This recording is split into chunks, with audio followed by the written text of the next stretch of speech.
मोदी आज देश भर के युवाओं को बड़ी सौगातें देने जा रहे हैं। रोजगार के मोर्चे पर केंद्र सरकार एक बार फिर बड़ा कदम उठाते हुए 51,000 से ज्यादा युवाओं को नियुक्ति पत्र सौंपेगी। सुबह 11 बजे प्रधानमंत्री वीडियो कॉन्फ्रेंसिंग के जरिए 19वें रोजगार मेले में शामिल होंगे और चयनित अभ्यर्थियों को नियुक्ति पत्र वितरित करेंगे।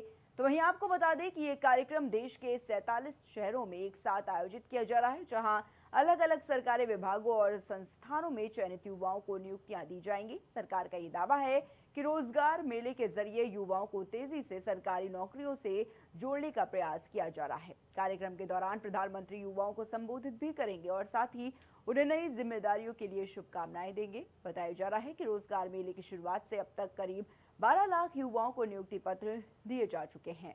केंद्र सरकार इसे पारदर्शी और तेज भर्ती प्रक्रिया की दिशा में एक बड़ा कदम मान रही है। तो पीएम मोदी आज युवाओं को बड़ी सौगातें देने जा रहे हैं। आज सुबह 11 बजे देखिए कार्यक्रम का आयोजन किया जा रहा है, जहां पर इस कार्यक्रम में प्रधानमंत्री नरेंद्र मोदी वीडियो कॉन्फ्रेंसिंग के जरिए शामिल होंगे। तो रोजगार के मोर्चे पर देखिए केंद्र सरकार एक बार फिर से बड़ा कदम उठाते हुए 51,000 से ज्यादा युवाओं को नियुक्ति पत्र आज सौंपेगी और सुबह 11 बजे प्रधानमंत्री नरेंद्र मोदी वीडियो कॉन्फ्रेंसिंग के जरिए 19वें रोजगार मेले में शामिल होंगे और साथ ही चयनित अभ्यर्थियों को नियुक्ति पत्र भी वितरित करेंगे। आपको बता दें कि ये जो कार्यक्रम है वो देश के 47 शहरों में एक साथ आयोजित किया जा रहा है। और ऐसी खबर पर तमाम जानकारियों के लिए हमारे साथ हमारे संवाददाता मनीष जुड़ चुके हैं फोन लाइन पर। मनीष, आज देखा जा रहा है कि प्रधानमंत्री नरेंद्र मोदी बड़ी सौगातें देने वाले हैं युवाओं को। 11 बजे ये कार्यक्रम तय किया गया है। इस कार्यक्रम को लेकर मनीष क्या कुछ जानकारी मिल पा रही है? देखिए प्रिया, आज ये जो कार्यक्रम है इसमें ये 19वां रोजगार मेला है जो कि देश के अलग अलग राज्यों के अलग अलग शहरों में इसका आयोजन किया जाएगा और प्रधानमंत्री नरेंद्र मोदी इसमें ऑनलाइन जुड़ेंगे। जिन राज्यों और जिलों में कार्यक्रम होगा वहां पर केंद्र और प्रदेश सरकार के प्रतिनिधि के रूप में राज्य सरकार और केंद्र सरकार के मंत्री, सांसद, विधायक ये शामिल होंगे और 47 स्थानों पर ये देश भर में किया जाएगा। और इसमें जो ये 19वां रोजगार मेला है, इससे पहले अभी तक 18 रोजगार मेले लग चुके हैं और करीब 12 लाख युवाओं को अभी तक रोजगार की सौगात दी जा चुकी है। और आज जिन युवाओं को रोजगार की सौगात देनी, इसमें केंद्र और राज्य सरकार अलग अलग विभागों के जो नौकरी पाने वाले युवा हैं वो शामिल हैं। इसमें बात की जाए तो आपको बताएं कि रेल मंत्रालय, गृह मंत्रालय, स्वास्थ्य एवं परिवार कल्याण मंत्रालय, वित्तीय सेवा विभाग, उच्च शिक्षा विभाग जैसे केंद्र सरकार के अलग अलग मंत्रालयों के ये नियुक्ति पाने वाले युवा हैं और इन सभी को आज एक साथ ये कार्यक्रम की शुरुआत होगी। 11 बजे का इसका समय तय किया गया है और इसमें अलग अलग डिवीजन में ये कार्यक्रम होगा, जिसमें कि राज्य सरकार, केंद्र सरकार के मंत्री शामिल होंगे। इसके साथ ही साथ प्रधानमंत्री नरेंद्र मोदी इसमें ऑनलाइन जुड़ेंगे और युवाओं को संबोधित करेंगे। प्रधानमंत्री उनको बताएंगे कि जो उन्हें ये रोजगार मिला है इसके बाद उन्हें किस तरह से देश की सेवा करनी है, राष्ट्र की सेवा करनी है। क्योंकि जो सरकारी नौकरी युवाओं को दी जाती है तो उसका मकसद ये रहता है कि उन्हें इस नौकरी के जरिए देशवासियों की सेवाएं करनी है। तो प्रधानमंत्री अपने संबोधन में युवाओं को बताएंगे, उनकी जो नौकरी है उसके बारे में, महत्व के बारे में बताएंगे, उन्हें प्रेरित करेंगे कि किस तरह से उन्हें राष्ट्र की सेवा में लगना है आज से। जी बिल्कुल मनीष, और देखिए रोजगार का मुद्दा देखा जाता है कि किस तरीके से इस पर विपक्ष भी लगातार सवाल उठाता है कि सरकार देखिए रोजगार नहीं देती है युवाओं को। लेकिन अब जो कार्यक्रम लगातार देखे जा रहे हैं, रोजगार मेले के जिस तरीके से आयोजन किए जाते हैं सरकार की तरफ से, और देखिए शुरुआत से ही अगर बात की जाए तो अब तक करीब ये कहा जा रहा है कि 12 लाख युवाओं को जो नियुक्ति पत्र हैं वो दिए जा चुके हैं। तो कहीं ना कहीं अगर देखा जाए मनीष तो युवाओं के लिए ये काफी अच्छी खबर भी है। और देखिए अगर हम बात करें तो सीधे तौर पर देखा जा रहा है कि रोजगार जिस तरीके से अब बढ़ता हुआ नजर आ रहा है, एक बड़ी पहचान भी बनाता हुआ नजर आ रहा है इस देश में। और देखिए रोजगार मेले का आयोजन भी देखा जाता है कि सरकार की तरफ से, चाहे वो यूपी में हो चाहे वो केंद्र की तरफ से हो, लगातार अब देखने को मिल रहे हैं मनीष। बिल्कुल भैया, देखिए आज का ये जो रोजगार मेला है ये दिल्ली, अंबाला, जम्मू, लखनऊ मतलब अलग अलग जो राज्य हैं और उनके जिलों में ये कार्यक्रम होगा। और आज 51,000 से ज्यादा जो नव नियुक्त युवा हैं उन्हें नियुक्ति पत्र दिया जाएगा। और इससे पहले 18 रोजगार मेले इस तरह के आयोजित किए जा चुके हैं जिसके जरिए 12 लाख युवाओं को नौकरी दी जा चुकी है। तो एक तरह से युवाओं के लिए तो ये सौगात है, जो युवा नौकरी के लिए जब पढ़ाई लिखाई करने के बाद प्रयास करते हैं कि उन्हें सरकारी नौकरी हासिल हो, और अपने देश में बड़ी संख्या में, लाखों करोड़ों की संख्या में युवा इसकी तैयारी करते हैं। और आज उनके लिए ये एक यादगार पल है जब उन्हें प्रमाण पत्र मिलेगा, नियुक्ति पत्र मिलेगा। प्रधानमंत्री इस कार्यक्रम को संबोधित करेंगे। अलग अलग राज्य जहाँ पे कार्यक्रम होगा वहाँ पे जो मंत्री रहेंगे या प्रतिनिधि के तौर पे जो सांसद विधायक रहेंगे, वो सब अपने हाथों से इन युवाओं को नियुक्ति पत्र वितरित करेंगे। तो कहीं न कहीं जो युवाओं का नौकरी का सपना है वो पूरा होगा। और इस पूरे कार्यक्रम के दौरान जो जिलों में जो कार्यक्रम किए जाएंगे, वहाँ पर प्रधानमंत्री से पहले जो प्रतिनिधि जाएंगे वो भी युवाओं को संबोधित करेंगे, उन्हें प्रेरित करेंगे कि किस तरह से जो उन्हें ये नौकरी मिली है उसके जरिए उन्हें किस तरह से राष्ट्र की सेवा करनी है, जनता की सेवा करनी है। और जो इसका मकसद है केंद्र सरकार का, वो बताया जाएगा कि युवाओं को किस तरह से सरकार लगातार नौकरी देने का प्रयास कर रही है, उनके लिए तमाम तरह के आयोजन कर रही है कि युवाओं को रोजगार मिल सके। जी मनीष, बहुत बहुत धन्यवाद आपका हमारे साथ जुड़ने के लिए इस खबर पर और तमाम जानकारियों के लिए। तो देखा जा रहा है कि आज पीएम मोदी वर्चुअली इस कार्यक्रम में जुड़ेंगे और युवाओं को संबोधित भी करेंगे। करीब 51,000 युवाओं को आज पीएम मोदी नियुक्ति पत्र सौंपेंगे।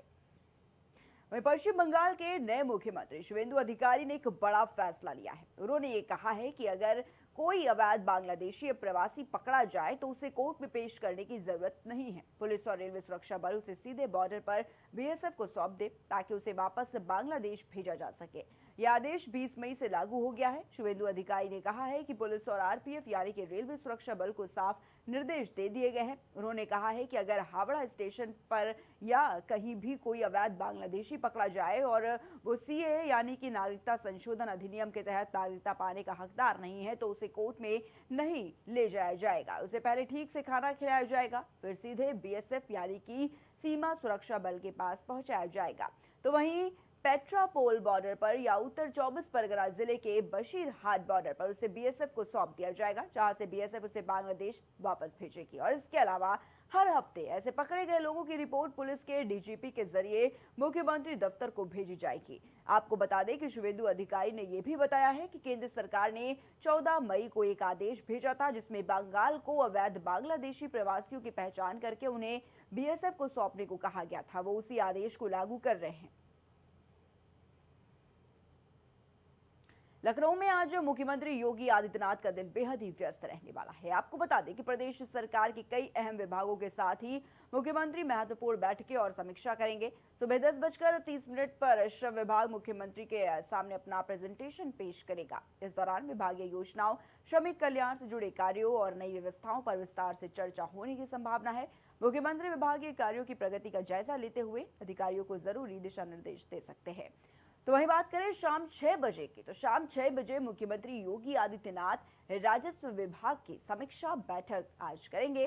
तो वहीं बैठक में राजस्व से जुड़े लंबित मामलों, जमीन विवादों के निस्तारण और प्रशासनिक व्यवस्थाओं पर खास फोकस रहेगा। इसके साथ ही मुख्यमंत्री अर्ली वार्निंग सिस्टम का भी प्रस्तुतिकरण भी देखेंगे। माना यह जा रहा है कि आपदा प्रबंधन और आपात स्थितियों से निपटने के लिए आधुनिक तकनीकों के इस्तेमाल पर सरकार विशेष ध्यान भी दे रही है।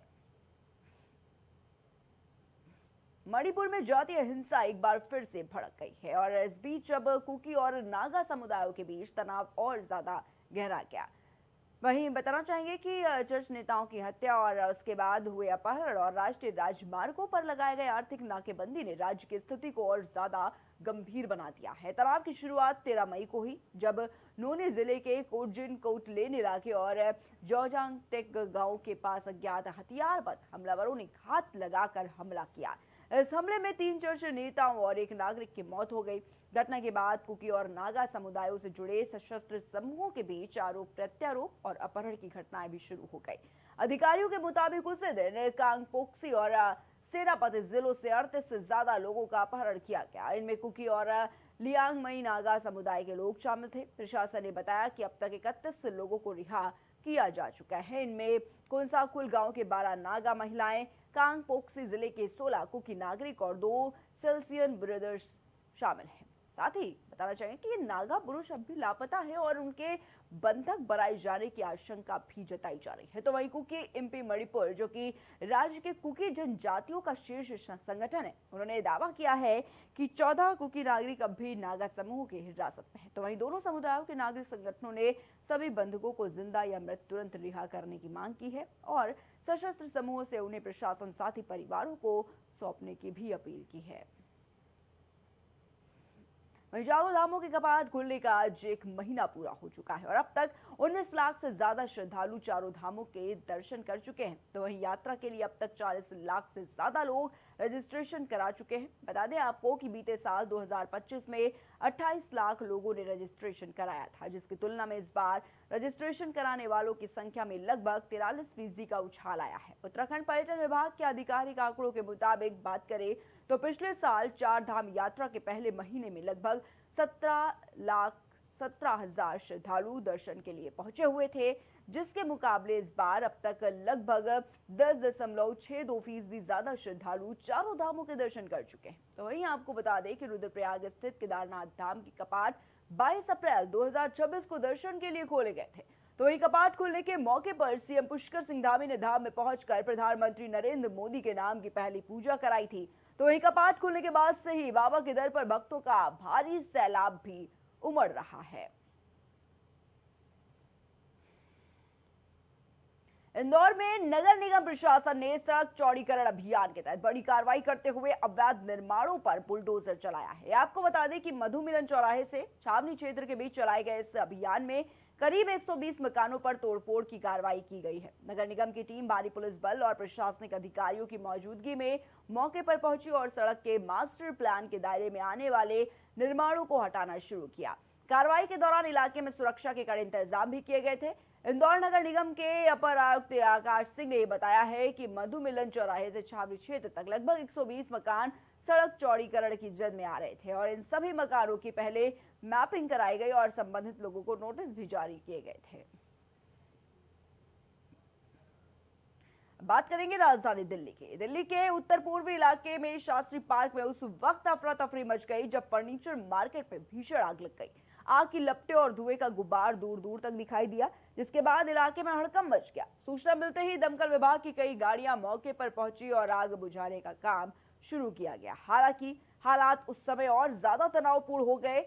इस दौरान मौके पर मौजूद कुछ लोगों ने दमकल विभाग की गाड़ियों पर पथराव किए जाने की भी जो खबर है, देखिए वो भी सामने आ रही है। फिलहाल ये तस्वीरें भी देखी गई हैं जहां पर किस तरीके से भीषण आग लगी और जब टीम पहुंची तो उस पर हमला कर दिया गया। तो फर्नीचर मार्केट की एक खबर है जहां पर देखिए किस तरीके से यहां पर आग लग गई और जब दमकल के कर्मी वहां पर पहुंचे तो उनके ऊपर पथराव का भी जो आरोप है वो लगाया जा रहा है। और इनिशियल जो है टर्नआउट वो मिक्स इसका ही किया गया था इसमें, क्योंकि मार्केट इसमें काफ़ी मतलब जो है ज्वलनशील पदार्थ का मार्केट है।